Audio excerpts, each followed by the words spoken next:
So good afternoon, everyone. And we have been discussing on the restrictive practices that affect learner autonomy. And we are trying to assume over here that if we are able to remove or reduce on these restrictive practices, we'll be able to enhance learner autonomy. And so we have discussed on the first restrictive practice, which is family pressure at birth. And today we will discuss on the second point of the restrictive practice, which is school factor. I'll just put this slide up. And so we have already discussed this family pressure at birth, and the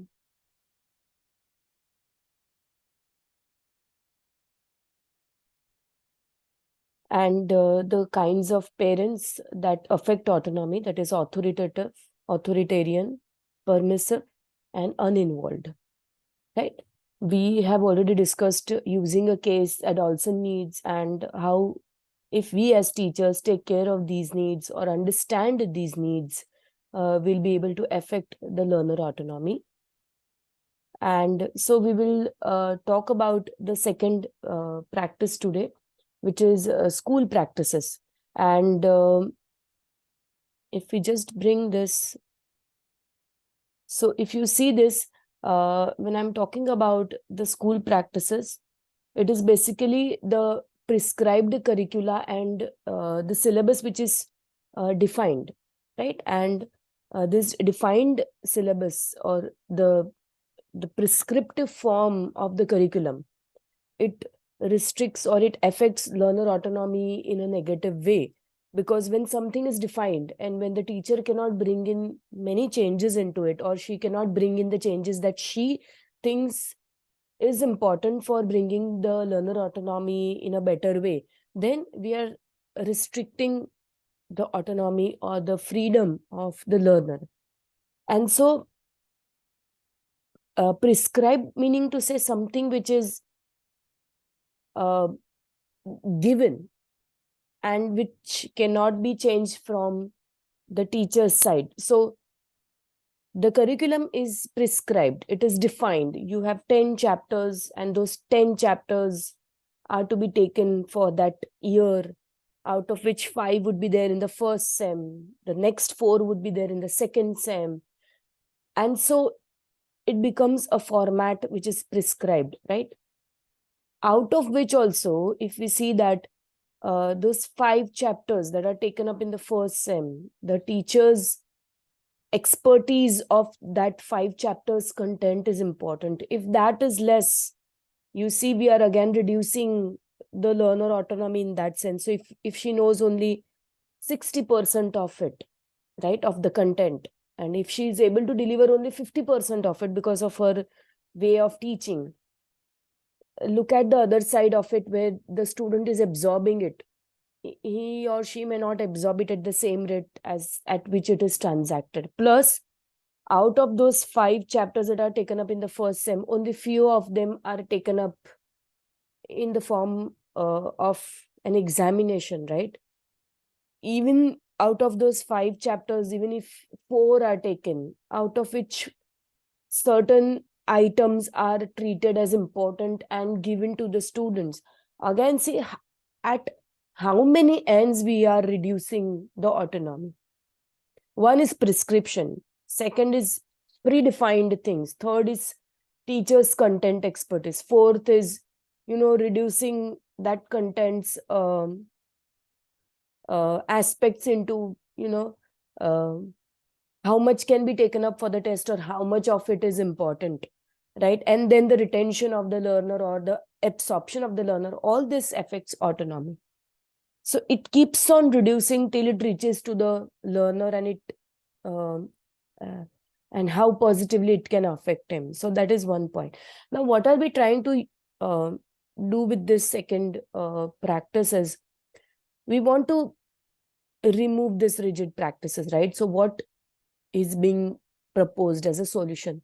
So the first one is Here if you see, it is work experience. Okay, work experience is also treated as work education, or it is also considered to be similar as socially useful productive work. And that has an aspect of working with the community.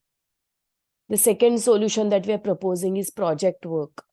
And the third one is cafeteria approach, which is a very transparent, flexible, and non-restrictive form of curriculum. Okay. So we are discussing on the first point, which is work experience, or it is also known as work education, very popularly promoted by CBSE and being given in the manual of CBSE of how to take it up, right? So what we'll do is I'll stop sharing this slide and we'll go back to how CBSE has taken it up so that we understand it in a better form. So I'll just stop sharing this slide.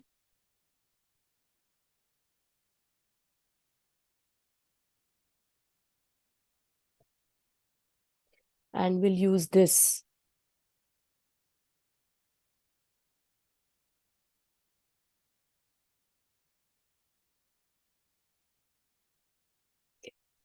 This is work education in schools, and this is proposed by CBSE already.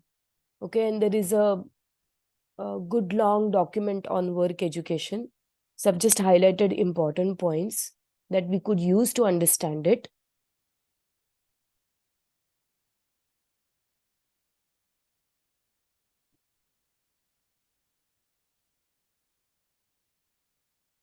And so unit 1, it talks about the definition, historical perspective, concept, and objectives. We'll just try to see the definition of it. And so work education itself means education which is based on doing something, right? Working. It's based on work, right? How is this been thought about? Is this first point? Let me pull on the.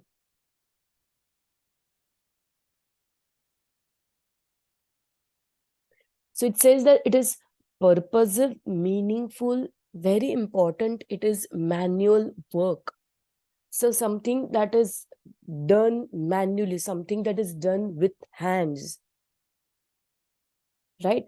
And this purposive, meaningful manual work, the very second important point is it results into goods and services useful to the community, right? So you are doing something, means the children are involved in doing something. We want to reduce on that prescribed curriculum, and even if it is prescribed, we want to take in a pedagogical perspective of doing something. Doing what? Doing something which is purposive, meaningful, which is manual in nature. That is what we are trying to say. Second, it should result into some kind of goods and services that are useful to the community, right? So we are doing something and we are working on something that will bring out an end product of a good or a service that is useful for the community. So we are talking about learning by doing. Second, we are trying to bring out some outcome by using some skills which would be resulting into communities support, right? And the third point is pleasure of self-fulfillment. So if I'm able to see, if I'm talking about example gardening, so the students are given the responsibility of raising, say, a very small example, bringing about the plant, the sapling into a small plant which will also grow into a good tree which will bear fruits, right? So he's responsible of getting tools um, uh, involved in raising that plant. So it's a manual work, right? Gardeners who do a lot of work to raise a plant, so that is a manual work, right? Bringing about a good, so what is coming out is a plant that is coming out of the work that the child is doing, bringing about a pleasure of self fulfillment. So if we see, it is also impacting three kinds of domains, that is cognitive domain, affective domain, because I'm talking about self fulfillment, or pleasure, right? If I see a plant growing in front of me, and uh, a seed which is sown, and I start seeing it, the germination of seed into, small plant, small leaves getting across that plant, bearing small flowers or small fruits, right? You will be able to see that happiness in you, because you are able to see the work, the process that you do for it in some kind form in front of you.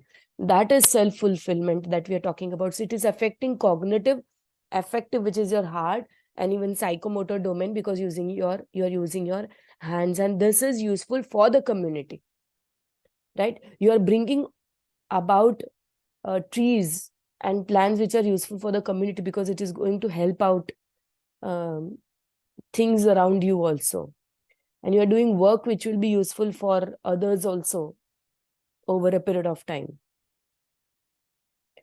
And so it could be, the work could be related to health and hygiene, clothing, cleanliness, work at home.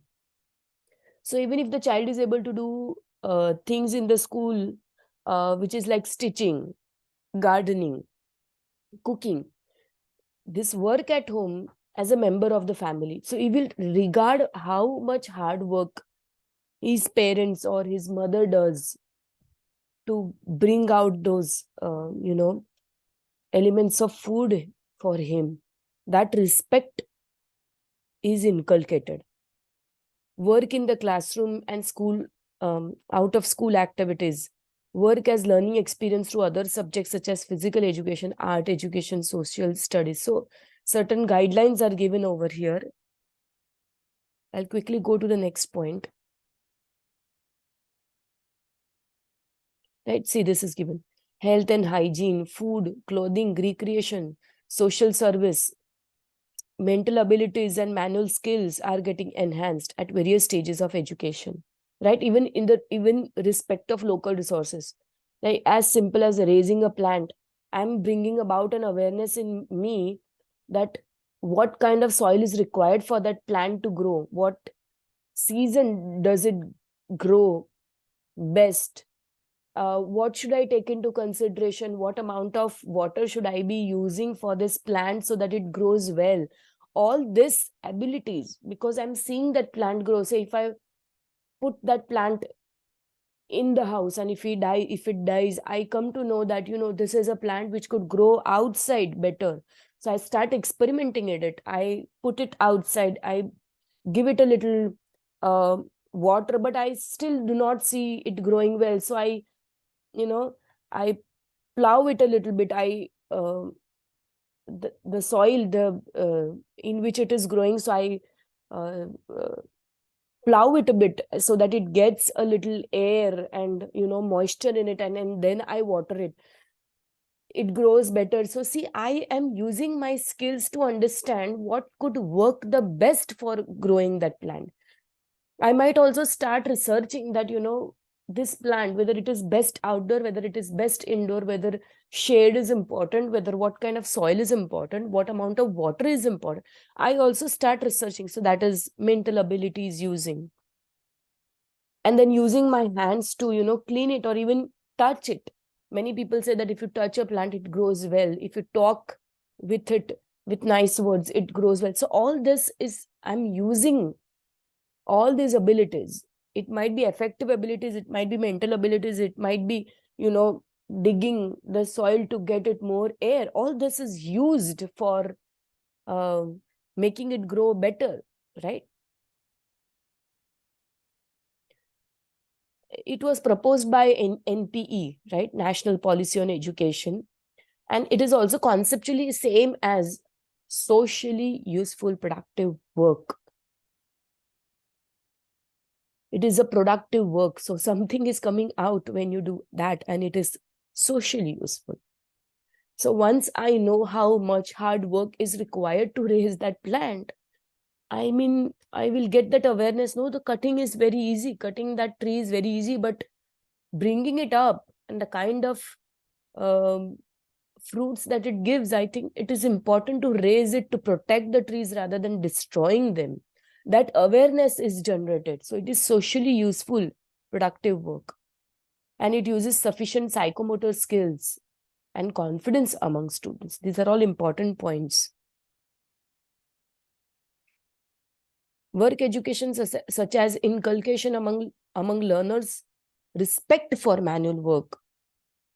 Even if work that plumber does, the work that a maid does at home, mopping, cleaning, when you do that, you realize how difficult it is. That realization is affective domain. That realization in education is important so that you respect the manual work. You respect people who do manual work. And the qualities or values like self-reliance, cooperativeness, perseverance, helpfulness, tolerance, ethics. This develops, work education develops all these aspects. So you see objectives, cognitive domain. So identify needs, acquaint himself, know the sources of raw material, where to get these seeds that I want to grow, where to get the equipments important for it to grow, what kind of fertilizer will be important for it to grow. All this is, I'm planning and I'm organizing. Psychomotor domain. Develop skills for selection, procurement and arrangement. Application of problem solving methods. So I'm trying to solve whatever barriers come across for raising that plant. Use creative faculties. And effective, that respect, that satisfaction, that perseverance, because I do not want my plant to die. That is what we want to bring about in education. Develop self-esteem. When I see it growing best, my confidence develops, my self-esteem develops. Because I'm seeing that work of me getting a good result, that develops my confidence. I start appreciating the utility of productive work and services. And so this brings in learner autonomy. What are the points that you bring in for learner autonomy? Right? These values itself brings in learner autonomy. First is you give them a choice. You want to go ahead with, there are various subjects that you can get in for work education, right? It could be teaching, it could be designing, it could be health and hygiene, it could be planting, it could be cleaning, it could be anything. So that interest brings in choosing part, and that choosing brings in responsibility. Am I right? When I choose, I've been given that chance to choose, I bring in that responsibility. By doing this, I'm involving 3 different domains. So I'm linking work education with learner autonomy. If you want to write down these points for you to relate it with learner autonomy, you could put that up. First, interest. Second, choice. Third is responsibility that brings in. Fourth, the 3 kinds of domains that are involved: cognitive, affective, and psychomotor domain, right? That brings in learner autonomy, right? Plus respect for manual work, that comes into picture, right? Fifth, it comes out with goods and services. It comes out in the form of an outcome. And when I see outcome, I use all 3 domains, right? Plus, when I'm talking about goods and services, naturally, I'm inculcating the skills in the student. That skills is also important for learner autonomy. This skills would bring about that aspect of employment also over a period of time. Say, if I'm very good in gardening, if I'm good in designing, if I'm good in stitching, I might pursue that as an option of my career over a period of time, if I identify that. So that identifying is important. Bringing about awareness of various kinds of work in the economy is also important. So it is going to affect employment. It is going to affect economy in an indirect way. It may not be directly, but it may be an indirect outcome, right? Plus, it helps bring about a change in community, that awareness. If I know how much difficult it is to bring about that tree, naturally I'll not think about cutting it out. I'll start respecting it. That community aspect is also involved for learner autonomy. The team spirit, the perseverance, the values, the ethics that gets involved is important for bringing about learner autonomy. So all these 8 to 10 points you could highlight so that you could link work education with learner autonomy. Importantly, it is learning by doing. So you start experimenting. While you experiment, you learn. That is also learner autonomy, right? And all these aspects are important for holistic development of a child, right? Thank you.